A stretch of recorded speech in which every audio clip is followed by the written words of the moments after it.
Abraha काबा से इतनी नफरत क्यों करता कि 60,000 फौज लेके काबा पर हमला कर दिया?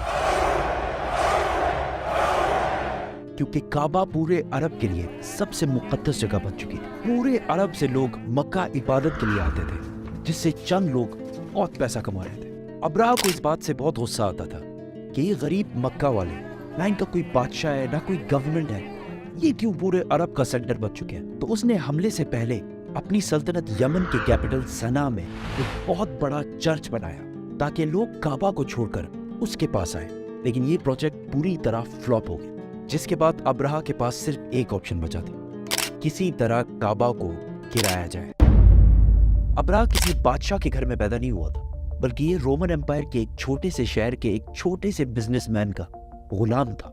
असल में मसला ये था कि यमन और हबशा की लड़ाई बहुत अरसे से चल रही थी, क्योंकि यमन वाज डोमिनेटेड बाय जूज, यहूदी, और हबशा में सारे क्रिश्चियंस रहते थे। तो क्या होना था? There was a big war. तो पहले यहूदियों ने हमला किया और क्रिश्चियन इलाकों में बहुत तबाही मचाई, जिसकी वजह से सुपर पावर रोमन एम्पायर को बहुत गुस्सा आया। तब भी क्रिश्चियंस ही सुपर पावर थे, तो रोमन एम्पायर ने हबशा में अपने क्रिश्चियन भाइयों की मदद करके यमन में यहूदियों की सल्तनत हमेशा के लिए खत्म कर दी। और इस काम के लिए उन्होंने अपने ही गुलाम को भेजा, जिसका नाम था अब्राहा, जो 1 लाख फौज लेकर गया और यहूदियों की तबाही मचा दी। इस जीत के बाद अब्राहा बहुत ज्यादा स्ट्रांग हो गया और उसने यमन को अपने ही मुल्क हबशा से अलग कर लिया। हबशा के बादशाह को इस पर बहुत गुस्सा आया और उसने फिर एक फौज भेजी, लेकिन इस बार अब्राहा के खिलाफ। इस नई फौज ने अपने ही जनरल को कत्ल करके अब्राहा के सामने पेश किया और अब्राहा के फौज में शामिल हो गया। इसके बाद अब्राहा पूरे अरब का सबसे ताकतवर बादशाह बन गया और पूरे अरब में उसका इन्फ्लुएंस फैल गया, सिवाय एक चीज के। हर साल पूरे अरब से हजारों लोग मक्का में काबा के तवाफ के लिए जाया करते थे। तो अब्राहा ने सोचा, इसमें कौन सी बड़ी बात है, हम भी एक बना देते हैं। तो उसने अपने कैपिटल में एक आलीशान चर्च बनाया, जिसको उसने पूरे दुनिया के हीरे जवाहरात से भर दिया। ये बिल्डिंग पूरे अरब में सबसे खूबसूरत और आलीशान बिल्डिंग थी।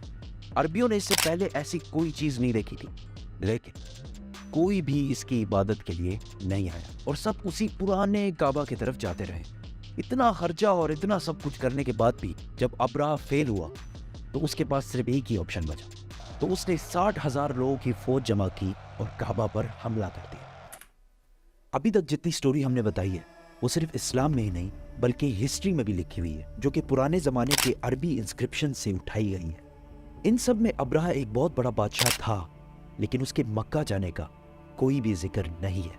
लेकिन रीसेंट फाइंडिंग्स में कुछ ऐसी यहूदी इंस्क्रिप्शंस मिली हैं जिसमें क्लियरली लिखा हुआ है कि अब्राहा ने एक जगह पर हमला किया था जिसमें उसे बुरी तरह शिकस्त हुई थी। तो अब बड़े बड़े हिस्टोरियंस भी इसको मक्का पर इसी हमले को करार दे रहे हैं, जिसमें अब्राहा अपने साथ कुछ हाथियों को भी लेकर गया था। अरबियों को पता था कि वो इनका मुकाबला नहीं कर सकते। कुछ कबीलों ने लड़ाई करने की कोशिश की, लेकिन अब्राहा ने उन्हें कहा कि वो कोई खून खराबा नहीं चाहता, वो सिर्फ काबा को गिराना चाहता है ताकि लोग काबा को छोड़कर उसके चर्च में आए। आसपास सब लूटने के बाद जब वो मक्का पहुंचा, तो उसने उनके चीफ को बुलाया। तो अब्दुल मुतलिब ने आकर कहा कि आपने मेरे कुछ ऊंट कब्जा किए हैं, वो मुझे वापस कर दें। तो अब्राहा ने हंस कर कहा कि मुझे तो लगा तुम बहुत बहादुर शख्स होगे, तुम्हें तो अपने ऊंटों की टेंशन है। तो अब्दुल मुतलिब ने कहा कि मैं सिर्फ अपने ऊंटों का मालिक हूँ, इस घर का जो मालिक है वो जाने और तुम जानो, लेकिन इतना मैं बता दूं, आज तक कोई भी इस घर को नुकसान नहीं पहुंचा पाया। अल्लाह। अगले दिन अब्राहा ने अपनी फौज को हमले का हुक्म दिया, लेकिन उसका हाथी रुक गया और बहुत कोशिश के बाद भी वो नहीं हिला। उसी वक्त आसमान से कुछ परिंदे आए और हर एक के मुंह में एक पत्थर था।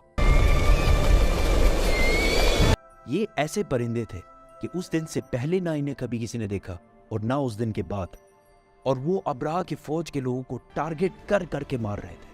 अब इसको बहुत सारे हिस्टोरियंस ने स्मॉल पॉक्स की एक एक्सट्रीम किस्म का है, क्योंकि जैसे ही पत्थर इनके जिस्म को लगता था तो वो खारिश कर करके अपने ही गोश्त को निकाल देते, हत्ता कि कुछ लोगों की हड्डियां तक नजर आने लगी। इस हालत में ये फौज वापस भागी और अब्राहा की 60,000 की फौज तबाह बर्बाद हो गई।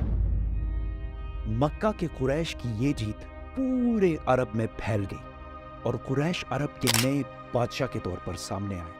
इस वाक़े के बाद पूरे अरब से लाखों लोग काबा के तवाफ के लिए और भी आने लगे और मक्का में हर साल उकास का अजीम शान मेला सजने लगा।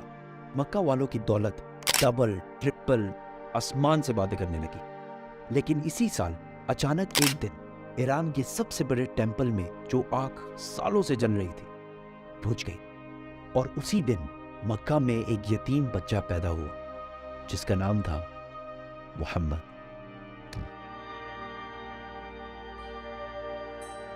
Muhammad.